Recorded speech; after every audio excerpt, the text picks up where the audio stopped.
Hi, this is Lena, and somebody asked me to do a tutorial for how to put clay on rocks. So I am going to show you kind of how to just do like a simple flower. The first thing you want to do is pick out some good clay. You can buy all different types of this clay. I'm using Primo. There's Fimo, there's soft Fimo, there's Sculpey. I think Primo is it's the best for me. I like the texture of it. And also, just kind of a warning against using the Sculpey. It is cheaper, but it's cheaper because it's a lot more brittle when you bake it. So, you hate to spend all the time making something, your kid makes something, and then they drop it and it breaks. If you use Primo and bake it properly and cure it properly, you get a really flexible piece. Like here's a bracelet that I made, and if you look, it is super flexible. I mean, what you're doing is you're basically making plastic. So it's clay when it's before it's baked, when it's raw, and then it turns into plastic. So you can see how flexible it is. So to me, it's definitely worth the extra few cents it costs to buy the Primo. Okay, so the first thing you want to do is condition it, and that means the clay is made out of different polymers and plastics and some oil-based stuff in there, and you want to make sure it's distributed well and get your air bubbles out. So you can take your little pieces and just massage them really well. Here's a piece that is not massaged well or conditioned well, and you'll see when I bend it, it is very crumbly. It falls apart. But then I have this piece over here. You can see that it's nice and flexible and it doesn't crack. So you want to make sure you do that first. All right, so I'm going to do just a flower, and I think what I'm going to do is I'm going to put a little gem in the middle or a little piece of glass. You could use any color you want. If you have white and you want it to be a color, a little trick is to take a piece of the clay and then you can just put it on the back. So you could roll it up and smash it on there, and then when you place it on the rock, you would see that color in there. Of course, this one's already purple, so we can't really see that very well. However, I do think it's going to help me stick this on here, so I'm going to go ahead and do that. And the way that you can put that on there is you use translucent liquid Sculpey, or you could use like a Fimo gel. The translucent liquid Sculpey, oh, there's another one. It's another one called Bacon Bond. And it was sitting right here on my desk, and now I don't know where it is. I think it's because it was running out, and I turned it upside down and set it someplace. But anyway, Sculpey also makes one called Bacon Bond. I usually use Bacon Bond because Bacon Bond is just a little bit cheaper than the translucent Sculpey. It comes out like glue. It looks like Elmer's glue. So, but this one will work just fine. So I'm going to blob a little bit on there. And you can see, you don't have to be real careful with it, just kind of smush it around. And I'm going to take a little bit of my pink clay, make a little ball out of it, smash it out a little bit, and then I'm just going to press that down on there. Okay, so that's pretty good. So now we want to make some petals, and I think I will make them in purple and pink.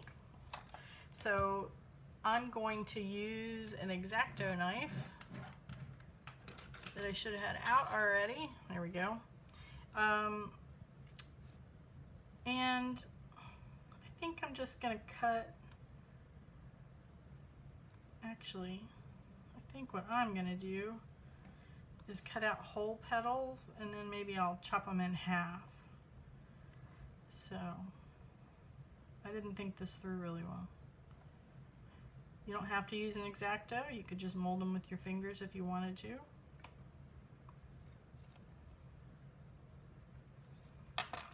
And let's see, I got a few. Now you'll notice that my pieces are in sheets. It's because I rolled them out. You can use a pasta roller if you want. If you have one that's laying around that you don't do anything else with, you could roll them out with. You could put clay through your pasta roller. But you can use something like this, an acrylic roller works really, really well. And, you know, you could use a glass. So you could just find something from the kitchen. You don't have to use anything really fancy. I just do this a lot. So I have a tendency to use things that are specifically for my clay studio. So I'm just going to kind of think about this. How big do I want these? Yeah, that looks pretty good, huh? All right, so I think that's what I'm going to do. So I'm going to put more clay, more of the translucent clay on here. And of course, since I'm demoing this, it's not coming out very well. I think I probably should have squirted out a bunch of this stuff before I got started. But you can see I'm just putting it on there. You can also put it on the clay pieces and then put them down. I could have picked these up and put it on there. But I think just the way that I have them, I'm just going to see how many of these fit on here.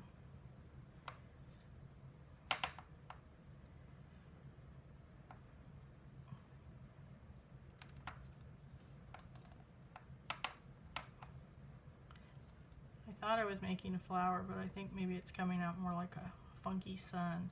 All right, so I've got them on there, and because it's on the rock, I want to press it down a little bit, just really make sure they're attached. Also, I don't want hard edges, so I am gonna press down with my fingers and just really get it in there. That's the nice thing about clay on rocks, is that because it is clay, you can really kind of smash it in there and get it to form to the rock, because we all know that not all of our rocks that we find and want to do stuff with are nice and smooth.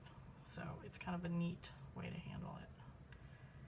And it slides around a little bit. I gotta hold it. If you get any on the top, you can just wipe it off, but it is, the one I'm using is translucent, so it's not going to show anyway. All right, so that's pretty good. All right, so I think the next thing I want to do is, I think I want a few pink leaves, or petals rather. So we'll just, I'll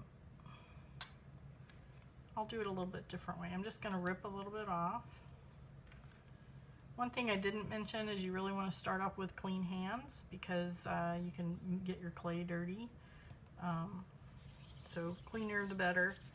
You can get gunk off of the clay with a little bit of alcohol. Rubbing alcohol works really good if you're trying to clean it up. So say you get some pink clay on purple clay, you can do that. So let's see what these look like. Kind of interesting, maybe not the prettiest thing I've ever made. All right, and I'm gonna stick that on there. I think what I'm gonna do is I'm gonna turn the camera off for a second so I can finish putting these around. You don't have to watch me make them. So I'll do like one more and then I'll pause the camera. Okay, so you can see I'm just making little triangular shapes. And I'm just sticking them down on there. All right, so I'll be back in a second after I have finished putting those on there. Okay, I'm back. I put the little petals or sunburst or whatever we want to call them all the way around.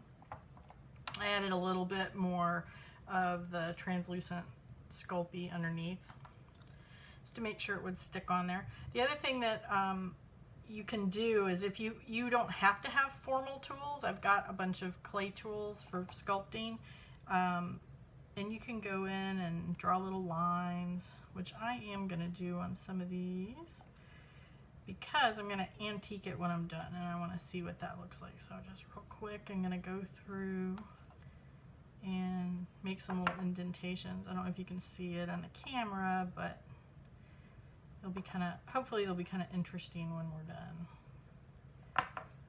So,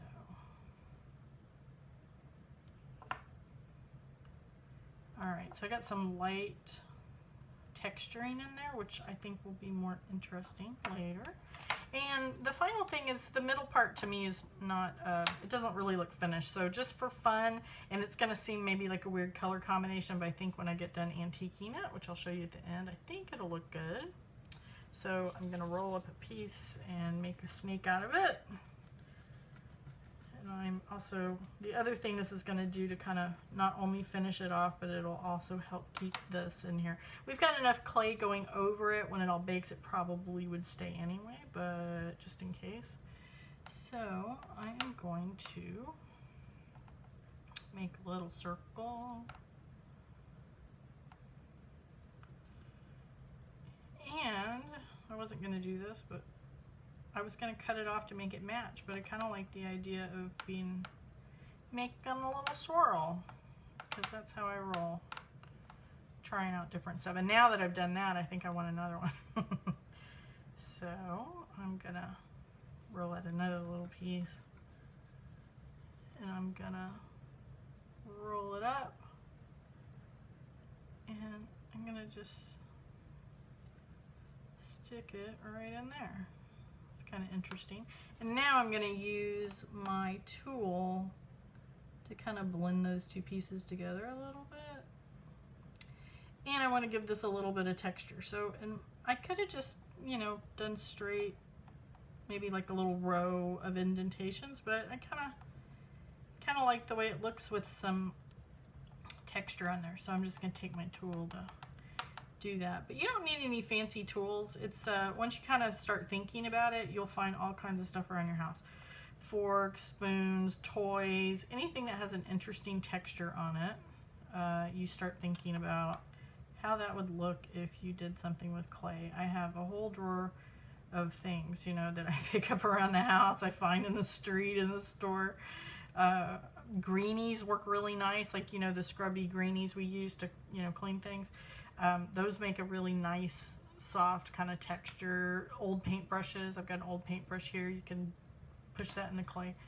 And then the last thing I think I'm going to do is, because I want some interesting lines to soak up my antiquing paint, which sounds fancy, but it's really not. And I am going to just go through and make some deeper cuts with my X-Acto knife. So you can slice them or just press it in there. And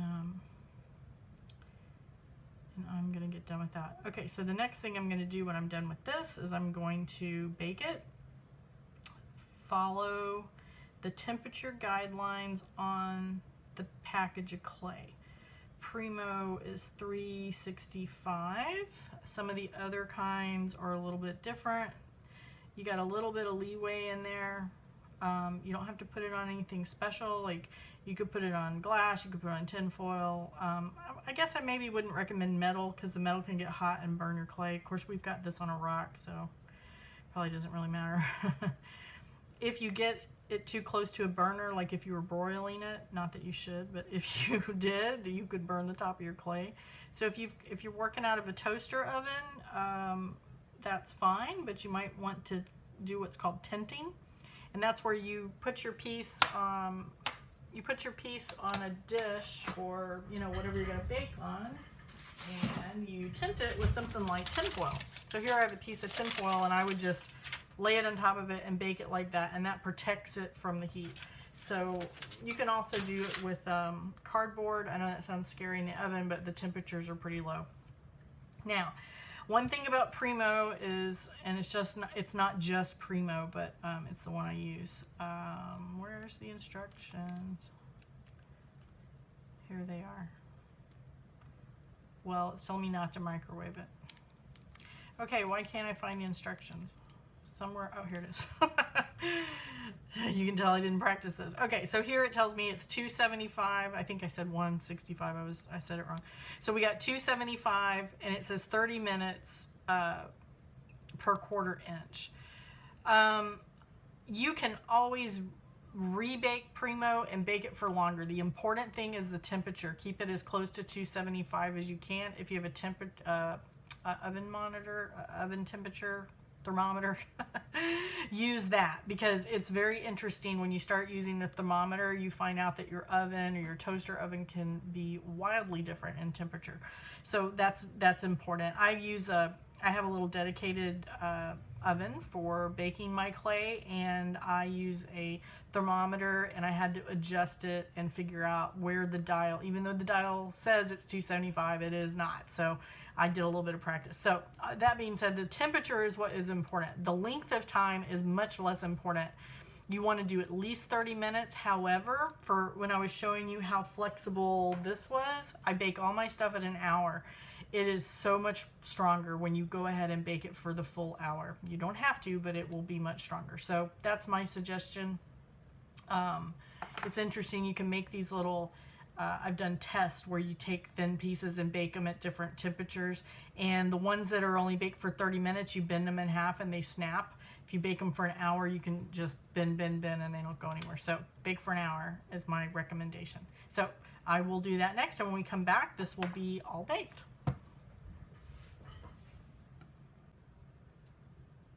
Okay, I'm back. The rock is now been baked, so this stuff's hard, and the rock is still warm. I put it in some water just to cool it down a little bit. And you know, if you don't want to antique your rocks, you don't have to. This right here, because this clay is a polymer, which is basically plastic, it is waterproof, so you don't need to seal it. You could just leave it alone. However, I went to the trouble to put some extra little marks in there. I'm going to show you how we can make those stand out. So the first thing we're going to do is get a little bit of paint. I find that blacks and browns work really good. Don't need a whole lot, just a little bit. This is Payne's Gray because I think all my black is kind of gooky. That's a technical term, gooky. I'm putting just a little bit of water, and I'm going to mix this up. Get that nice and mixed so it's kind of smooth. All right, so I'm gonna leave that there for a second. Again, I'm working on glass, so that makes it nice. And then I want ready just a paper towel, and I'm gonna spray a little bit of water on it so it's just a little bit damp. I just sprayed it a little bit. So now I'm just gonna paint over this rock. And sometimes I get it on the rock. I think it looks kind of interesting. But I'm just gooping it all over. I'm trying to, this is kind of an old stiff brush that I'm using. I think it gets in the cracks a little bit better. And usually I just do a little bit at a time. So now I'm going to take this damp towel. I'm going to wipe it back off. And you can see I'm getting some on the rock, but I kind of like it that way. It sort of makes it interesting. So, and that's all I'm really doing to antique it. You can get really messy and fast with it. And of course the middle part's the glass, so it's gonna come off pretty easy. And sometimes if you didn't get enough on there, you can spray a little bit more water or use it if it's getting too gunky. You know, like there's too much black or whatever color you're using on there. You can just fold it again and spray a little bit more water on there, and you just start kind of wiping it back off. It's going to start drying a little bit in the edges, so if you care about that, you can spray it with a little bit of water or use a cleaner towel and get in there. I don't care that much, but I'm just going to put a little water right there and clean that up a little bit. And the last thing I'm going to do with the paint is wipe it out in the middle, because I didn't really want any paint on my glass bead, so I wanted that to stay shiny. So already it's pretty dry. I mean, it's a little bit damp, but it's mostly dry. You just let it dry out and that's it. So you got kind of an interesting rock going on. I am going to do a little bit of sealing on it because I don't really have to, but the paint, you know, could come off with wear. So I'm going to seal it with a little bit of stuff. So I'm going to show you the sealer. I'm going to let this dry just a little bit before we do that, but it is mostly dry, so I'll be right back.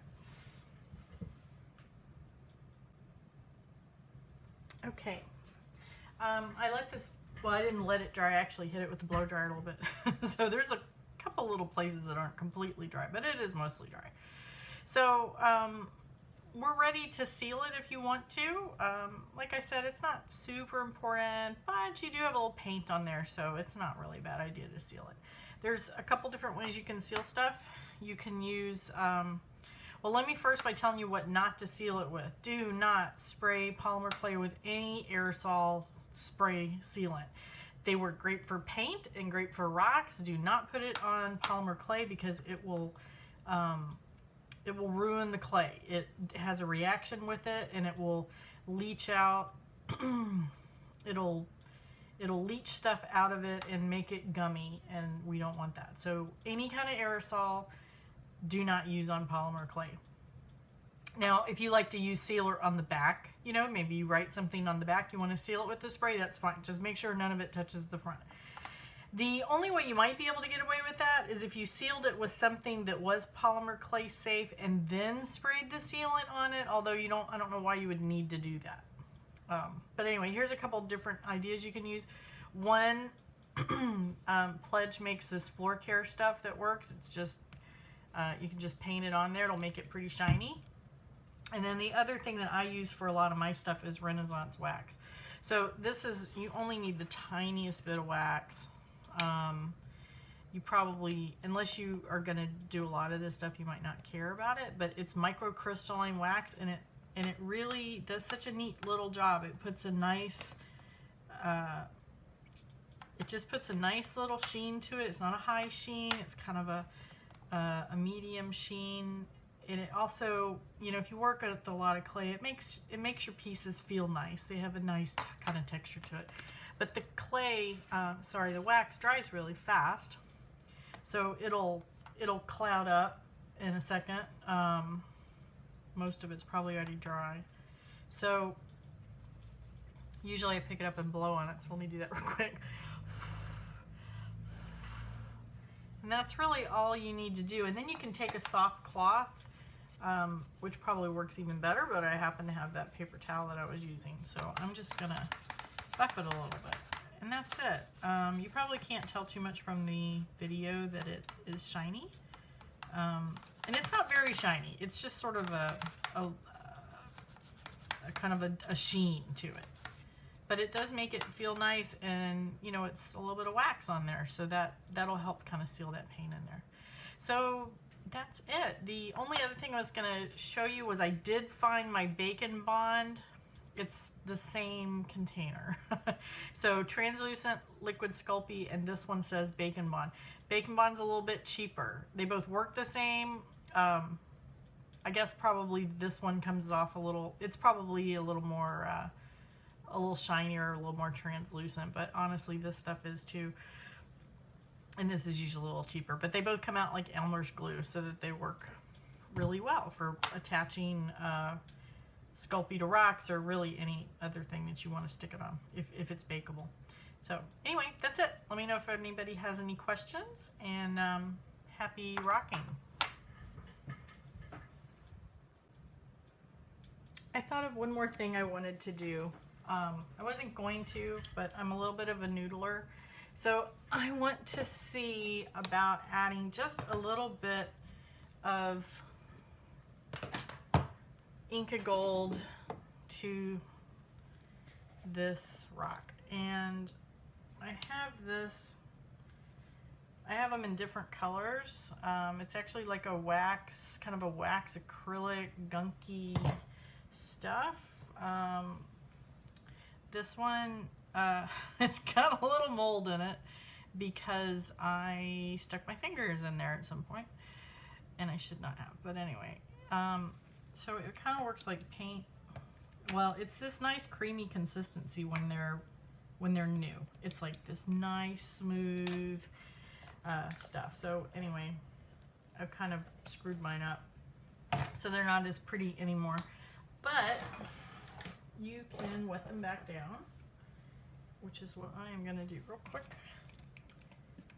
I just put a little bit of water, and I'm going to use my X-Acto knife to chop it up a little bit and sort of make it liquid again. Alright, so it's all kind of dissolved in there. And now I'm going to take my finger, and I put a little more water in there than I meant to. So I'm just sort of smearing it out until it starts to get a little bit tacky, because I want it to be not quite so wet. And that's my fault for adding a little too much water to it. But see, it's starting to get a little pasty. That's kind of what I want. It's getting a little bit gunky. And then what I can do with my finger is just brush on top and pull out just a little bit of highlights. So I don't know if you can see that on there, but it makes it a little shiny. It just makes it kind of fun. I also have a green, and I'm going to use a little bit of the green the same way. So here's the Inka gold and the green. And I have also ruined that one, so I'm going to try to add not quite so much liquid to it. It's just water. I'm just adding water to it. Same idea, just a little bit. Yeah, the Inka gold stuff comes in all kind of neat colors. That's kind of iridescent. If you ever do get any and you want to play with it, it works really neat. You can use it like paint. You can paint stuff on it and water it down. You can put it on clay. If you put it on raw clay before you bake it, it actually really seals to the clay, and you don't really have to seal it afterwards. So it's a neat product. It works good on paper and all kinds of stuff. But if you do it, do not put your fingers in the jar unless you want mold, which is what I have. So yeah, so don't do that. All right, so I'm just going back over with a clean finger, and you can see I gooped some on in the middle, and I'm gonna wipe that back off the glass, which is easy to do. And I think because it's already, I got the wax on there, I don't think and this is kind of waxy, I could seal it with something. I might go back and seal it with that Pledge Floor Care. I don't really have to, but I might do it anyway. So anyway, there was your bonus video on getting things extra shiny. So I'm gonna see if you can see it up close. I don't know if it'll work, but I'll take a better picture. Let me know if you have any questions.